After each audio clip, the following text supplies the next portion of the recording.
The next four core functions are treatment planning, counseling, case management, and crisis intervention.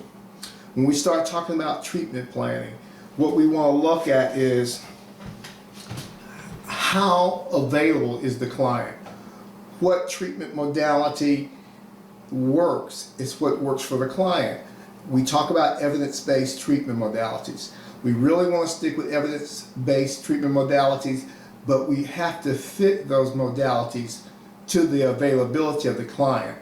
I'm very much in support of evidence-based methodologies in certain cases, but one of the things I have learned from the field is you can have the best laid treatment plan in the world, but if the client does not feel that they are benefiting from that treatment modality, the client will not return for treatment.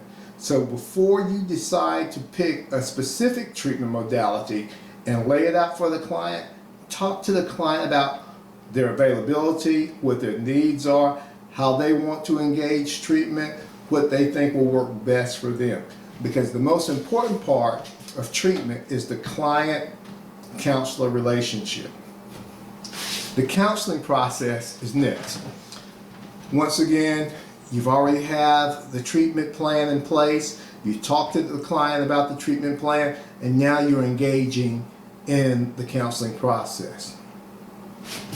As you engage in the counseling process, most of you will have either had or will have practicum, you'll have internship, you'll have all the core skills that you need to start the counseling process. Substance abuse is really no different than counseling mental health clients.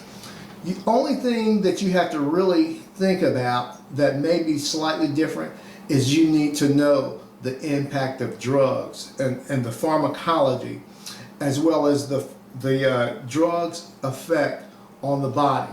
And that becomes important because sometimes it's easy to misdiagnose because of mimicking effects. And I know you have an earlier assignment dealing with mimicking effects as well as co-occurring disorders. Those two things you're already familiar with. So when you're counseling, just use the basic skills. Those micro skills that you learned early on are just as effective in substance abuse counseling as they are in mental health counseling. And as you progress, then you will also use those advanced skills that you've also learned in your internship class and in your practicum courses. Deal with the clients just like you would anyone else. You want to respect them, you want to build rapport, you want to let the client know that they're in charge of their success. Counselors can never fully take success or take credit for the work that clients do, because clients, especially substance abuse clients, put in a lot of work. And the reason I say especially substance abuse clients, because a lot of times what we see in counseling substance abuse clients is that they usually come in 3 or 4 times before they get a major breakthrough. A lot of times they will come in, they will relapse, they'll hit the streets again, they'll be back in their addiction, and then something will happen, or they'll hit rock bottom, they'll come back in, and then you'll work with them a little while longer, maybe they'll make a little more progress, they'll relapse again, and then they'll come back. Don't give up on the counseling process when you're working with substance abuse clients. Keep your boundaries in check. Make sure that you've got some really good boundaries and self-care in place, because more so than, I would say, working with mental health clients, substance abuse clients come in, stay for a while, relapse, come back, relapse. You know, the cycle kind of continues.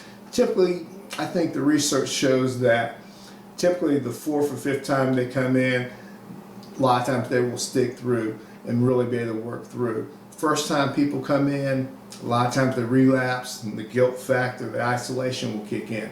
So those are things we have to keep in mind in the counseling process. But that is one of the core functions, because what we do is counsel people with substance abuse concerns. The next core function is case management. This core function of counseling brings the various parties and resources together for the purpose of coordinating services for the clients. And it's one of the things that I think counselors have a difficult time with, especially the ones who have come into the field because we want to do individual therapy. We really want to sit down and talk to the client. We want to work with them. We want to do all of these things with them. But we have to realize that counselors today, and I'm seeing it more and more in the field, are becoming case managers. There's the paperwork, there's the connecting the client to the resources. Because what we have to understand in any type of counseling process today is that a lot of times the counselor is the client's link with the world. So you may talk to the client about what their specific issue is, but you also have to help the client in their environment and in their context. Sometimes clients come in and they don't have the wherewithal to really negotiate day-to-day life functioning. Things like even establishing a bank account, even maintaining or obtaining housing. And so we have to work as an advocate in this profession, where we're helping connect the client with other resources. And mental health and substance abuse are becoming more and more team-oriented, where we're working with people and other resources, whether it's housing, whether it's food, whether it's medical treatment or dental treatment or even job training. We're really trying to work with people to help them connect to the resources that are available in the community.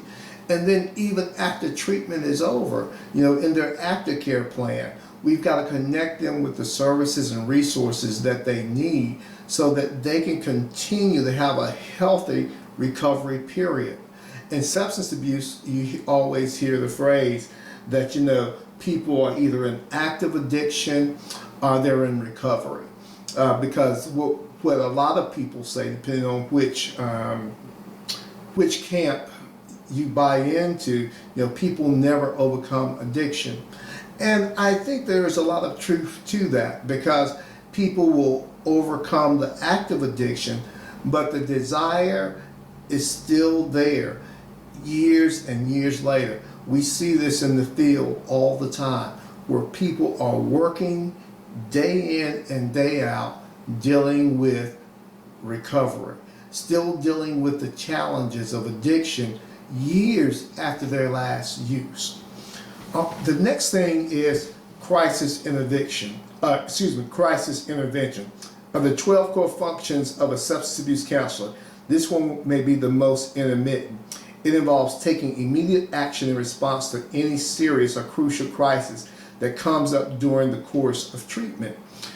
This you will see more times in substance abuse than you'll probably see in mental health. Even though you see a lot of crisis in mental health, but with substance abuse, you see crisis a lot because people have legal issues. A lot of times when people have substance abuse issues, they'll have legal issues as well.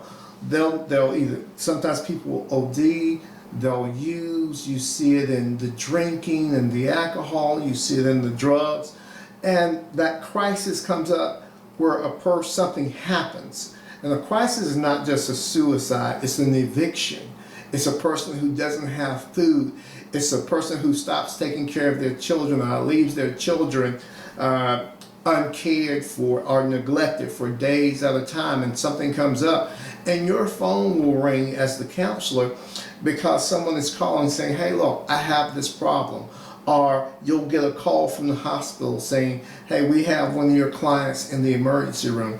And as the counselor, you are the first responder for that client.